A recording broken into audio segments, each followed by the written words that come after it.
সম্মানিত দর্শক ও শ্রোতা, আসসালামু আলাইকুম।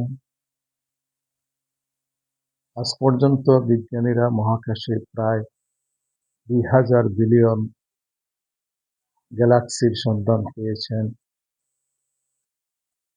প্রতিটি গ্যালাক্সিতে অসংখ্য অগণিত তারকা রয়েছে। অতি উত্তপ্ত আগুনের তৈরি এই সকল তারকা মহাকাশের বিশাল বিস্তৃত এলাকায় অবস্থিত, যেখানে পবিত্র ধর্মগ্রন্থসমূহে দুজকের অবস্থান বর্ণিত হয়েছে। মহাকাশের এই সকল অগ্নিকুণ্ড পবিত্র ধর্মগ্রন্থে বর্ণিত দুজক বলে প্রমাণিত হয়েছে। সাম্প্রতিক গবেষণা দ্বারা বিজ্ঞানীরা গ্যালাক্সির কেন্দ্রগুলোতে বিশাল আকৃতির ব্ল্যাক হোল বা কৃষ্ণ গহ্বরের সন্ধান পেয়েছেন।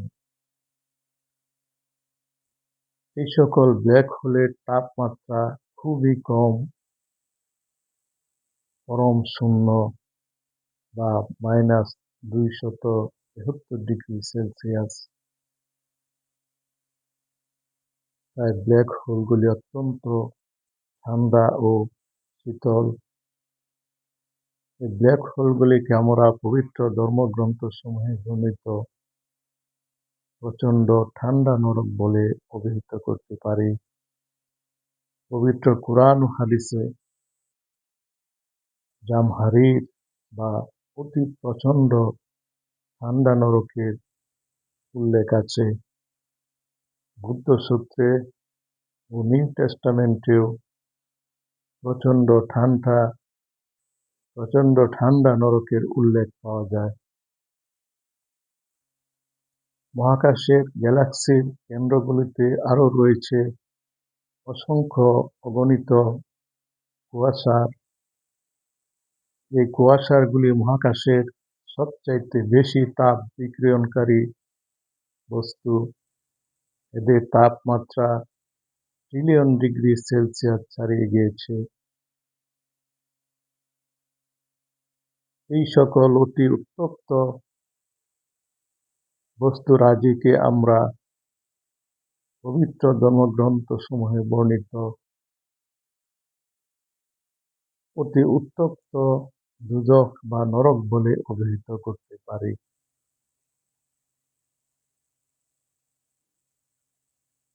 বিজ্ঞানীরা মহাকাশে স্বর্গ ও নরককে একটি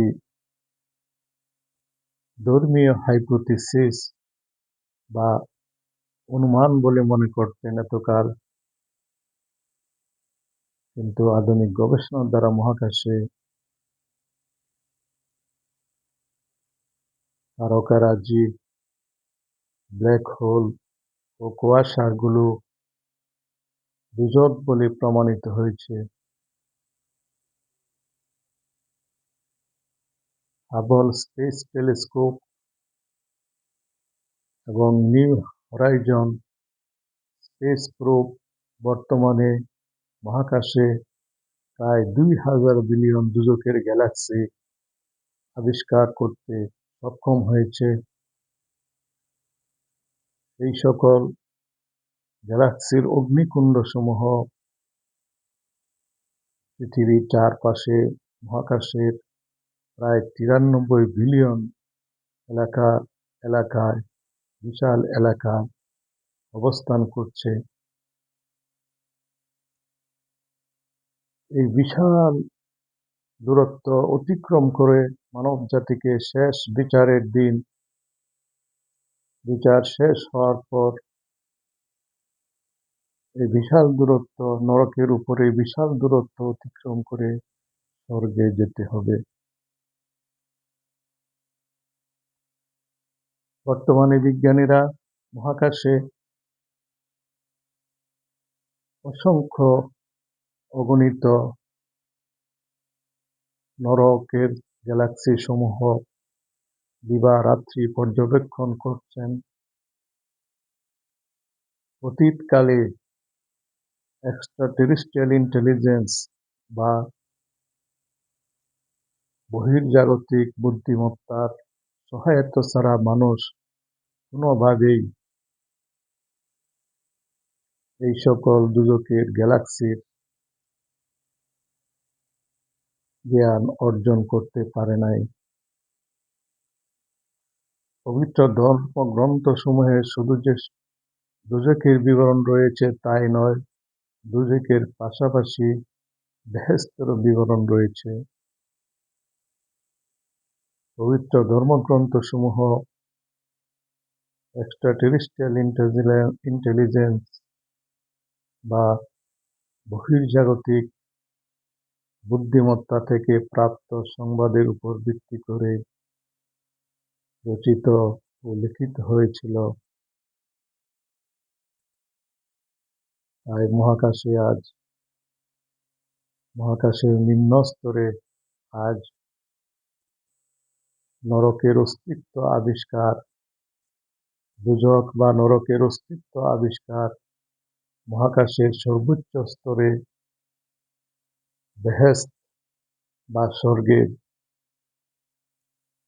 অস্তিত্বকে নিঃসন্দেহভাবে প্রমাণ করে। মহাকাশে স্বর্গ নরক আজকাল আর তাই কোনো ধর্মীয় বিশ্বাস বা ধারণা নয়, এটি একটি বৈজ্ঞানিক সত্যে পরিণত হয়েছে। পরবর্তী সেশনে আমরা ইনশাল্লাহ মহাকাশে স্বর্গ নরকের সৃষ্টির লক্ষ্য উদ্দেশ্য নিয়ে আলোচনা করব। আসসালামু আলাইকুম ওয়া রাহমাতুল্লাহ।